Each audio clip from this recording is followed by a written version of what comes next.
We have an active shooter. We have an active shooter inside the warehouse.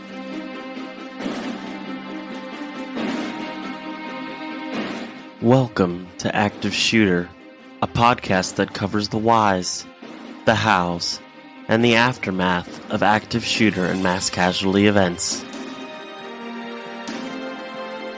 have an active shooter in the building. A second call says they are being attacked. I've been shot. 16910 means we got shots fired 4:15 a.m. Route 291. Sounded like an automatic firearm.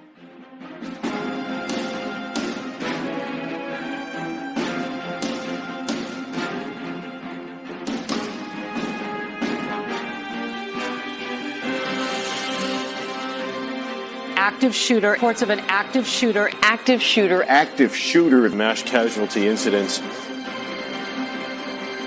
Thank you for listening. You are listening to Active Shooter, a podcast that may contain adult themes, explicit language, and graphic depictions of violence. Portions of this show may be traumatic for those under 18. Listener discretion is advised. New details emerging about a popular teen who opened fire in his high school cafeteria today. As the sound of gunshots rang out, his peers fled in terror. He killed one student and injured 4 others before turning the gun on himself. So what made a homecoming prince into a cold-blooded killer? In our prior episodes, we've discussed the different warning signs that one may have before opening fire in a school, business, restaurant, or any other public place. They may have had a troubling childhood, a mental illness, or more than one mental illness. They may have an obsession with guns, or have been bullied. Much like the shooter we covered in the Uber driver episode, the shooter we are covering today was a very well-liked teenager who had a lot of friends and seemed to get along with everyone. The only warning that came was a text message sent by the shooter to about 14 family members, just 2 minutes before he started shooting. By then, it was too late.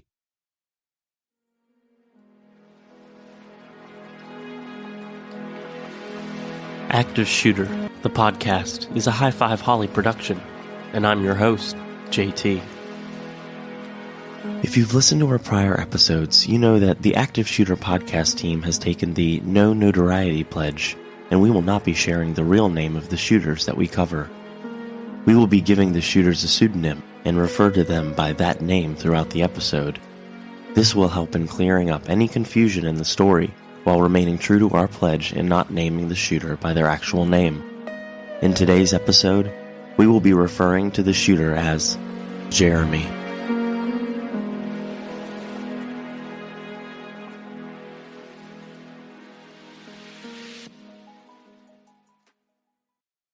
On October 24th, 2014, at Marysville-Pilchuck High School, the students were enjoying a half day of school with shortened classes, including a shortened lunch period. 15-year-old Jeremy texted some of his friends, asking them to meet him for lunch in the cafeteria. There were 2 lunch periods, and those that weren't in Jeremy's lunch period, he asked them to skip class and come to the same lunch period he was in. Just before the group was to meet for lunch, Jeremy sent a text message to his family members titled, "My Funeral Shit." The text message was very confusing, as Jeremy was describing odd subjects, such as what he wanted to wear in his casket, all camouflage, which of his friends and family would get his property, and asked his family to apologize to the victims' families. He also told his family that he didn't want them to cancel their family trip they had planned for the upcoming December. 2 minutes later, dressed in black Nike sweatpants, black tennis shoes, black socks, and a black zip-up hood sweatshirt, and a single earbud in his ear, Jeremy was sitting at a table with all his friends. 7 students in total. At 10:39 a.m., he pulled a .40 caliber Beretta PX-4 Storm handgun from his bag, stood up, leaned against the wall, and calmly opened fire. He started shooting slowly, 1 bullet at a time, from left to right around the table. Witnesses said he had a blank stare on his face, not saying anything or showing any sort of emotion. After firing 6 shots, Jeremy stopped to reload his firearm. Yeah, I was right there. It was just a big group of kids. The whole table was filled up. A big round table right next to the door of the cafeteria, and I was sitting at the table right next to the round table. And I was just eating my food. I just got done eating my food. And he was quiet. He was just sitting there. Everyone was talking. All of a sudden, I see him stand up, pull something out of his pocket. And at first, I thought it was just someone making a really loud noise with like a bag, like a big loud pop, until I heard 4 more after that. And I saw 3 kids just fall from the table, like they were falling to the ground dead. I jumped under the table as fast as I could. And when it stopped, I looked back up and I saw he was trying to reload his gun. As he did this, social studies teacher Megan Silbergerger attempted to intervene. Jeremy was able to get one more shot off, however, by putting the gun under his chin and pulling the trigger. 911, we have a shooting at Marysville-Pilchuck High School cafeteria. We have the shooter. We have many injured. Marysville-Pilchuck High School. We need emergency help right away. Cafeteria, large cafeteria. My name is Megan Silberberger. I'm a teacher. Okay. Megan Silberberger. Can you still hear me? We already had the fire department and the police department en route. Okay. We've been advised I am in the cafeteria. I have the shooter. One shooter. Blood is everywhere. I do not see the gun. I have him down. The shooter. I'm looking at him. Don't breathe. I need help. I need help now. Shooter right here. He is wearing all black. I'm staring at him right now, sitting next to him. I need staff now. Shooter right here. Black pants, black shoes, black jacket. He is weighing on other students. I need white male, black male, Hispanic male? Hispanic male. Hispanic male. He is a high school student. I do not know how old he is. I tried to stop him before he shot himself. I do not know his name. Okay, you said he has shot himself? He shot himself. He shot, many are down. I do not know how many are down. Okay, we need a staff. We have already advised the police department and the fire department. I tried to stop him. Okay. What is... Okay, are you with the fire department or the police department? I have one police officer with me, Police Officer Sutherland. Okay, speak with the officer, okay? Police Officer Sutherland. Okay. Speak with the officer. Okay. Thank you. She's the real hero. She tries to intercept the weapon that he has, and she grabs his arm, hand on hand. It happens in seconds. I think her actions were amazing, wonderful. I'm glad she was there. So the straight answer is yes. I think she's probably saved some lives. Jeremy had shot 5 students in total: Nate Hatch, Zoe Rain Galasso, Shaylee Chikolniskit, Gia Christine Soriano, and Andrew Freiberg. Of the 5 students who were struck, the only victim that would survive the attack was Nate Hatch. Zoe, Shaylee, Gia, and Andrew were all killed. Zoe was the only student that was killed immediately due to a single gunshot wound to her forehead, right above the right eye. She died with her backpack still on her back. On October 26, 2014, 2 days after the shooting, Gia would be taken off life support and peacefully pass away from a gunshot wound to the head. On October 31, 2014, 1 week after the shooting, Shaylee would succumb to her injury and pass away from a gunshot wound to the head. 2 weeks after the shooting on November 7, 2014, under the guidance of his doctors, Andrew Freiberg was taken off life support. Shockingly, Andrew was the shooter's cousin and the only victim shot twice.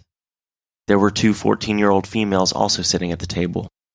For reasons unknown, these were the only students at the table who weren't injured. During and after the shooting, the students did exactly what they were taught to do. They fled.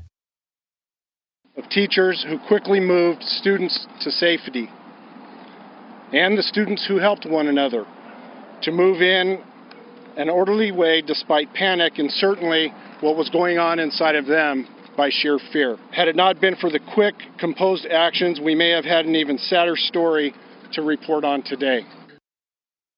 There were about 150 students in the cafeteria when Jeremy started shooting. Some students fled outside, hopped over a fence, and sought cover in a house near the school. 911, it's Mercy. Hi, I live right behind Pilchuck High School, and there's just been a shooting there. Yeah, they're on the way. They just ran out when the shooting occurred, and some of them saw the shooter. They saw it happen. Do they know where he went? Do any of you know where the shooter went? No. Do they know his name? They have no idea. They know his name. What's his name? First name is... Other students fled to nearby classrooms, the gymnasium, and hid in closets. Over 40 911 calls were placed by terrified teachers, students, and other staff. Just 1 minute after the initial 911 call, the school resource officer arrived at the cafeteria, and many police cruisers and ambulances followed. When the police entered the school, they noticed that one of the victims lying in a pool of blood was handcuffed. It was later discovered that one of the first responders had handcuffed the shooter after witnesses identified him, just in case he came out of unconsciousness. But it was quickly discovered that the shooter was, indeed, dead. The victims were immediately transported to Providence Hospital in the city of Everett to receive treatment. It took the police 2 hours to evacuate the entire school. They went room to room, looking for hiding and terrified students and teachers, telling them it was safe to come out. One abandoned closet in the art room held 18 students trembling with fear. You know, at first I didn't even think they were gunshots. I've heard noises louder than those shots. I was coming out of the bathroom on my way to my 5th period class. I heard a couple of loud bangs followed by a couple of other bangs. I heard a couple screams, but I just thought it was normal high school life. And I was on my way to my 5th period without even looking back. I saw a couple people running, but that's just high school. Kids are running around doing their own thing. And I made it to my 5th period class, was in the classroom, and right as I sat down, the fire alarm went off. And so you had half of the high school going out to the stadium for this fire alarm that everyone thinks it's a fire, and then you had the other half running back to their classroom knowing that it is a lockdown. So while we're out at the field thinking that it's a fire alarm, we did have teachers come out and tell us to go back into the classroom, tell us to tell everyone else that we need to go back into the classroom, stay safe, stay away from the windows, and we are in lockdown. 4 shots went off, and I thought it was firecrackers, and then everyone started ducking under the tables, and then 3 more went off, and everyone started screaming, "Run, it's a gun!" The only surviving victim, Nate Hatch, was shot in the jaw, obliterating it into many pieces. He was taken to Harborview Medical Center for treatment, where he was listed in serious condition and put into the intensive care unit. On October 27th, 3 days after the shooting, Nate was taken out of the ICU. On November 6, 2014, Nate was able to go home. He has had to undergo many facial reconstruction surgeries. Before he was injured, Nate enjoyed playing football, baseball, and was also a wrestler. It is unclear if he was ever able to enjoy sports or live a normal life again. Zoe Rain Galasso was born on February 22, 2000, making her 14 years old when she lost her life. Zoe was the only victim to die at the scene. She was the daughter of Michael and Michelle Galasso and had one brother named Raiden Zane. She absolutely loved her family and friends, as well as animals. Zoe enjoyed going on road trips and to different live music concerts. She played just about every sport available, but her real passion was soccer. Zoe's family and friends held a funeral for her, but didn't refer to it as a funeral. It was a time to get together, tell stories, and celebrate Zoe's life. Hundreds of people attended her celebration of life. Everyone agreed that Zoe was vibrant, beautiful, and always laughing. Her family and friends had raised nearly $30,000 through a GoFundMe fundraiser. On her made you want to just be happy. She had a laugh that was contagious. She was beautiful inside and out. She was the most giving, the most wonderful, just the most wonderful person. Shaylee Adele Chakolnsky,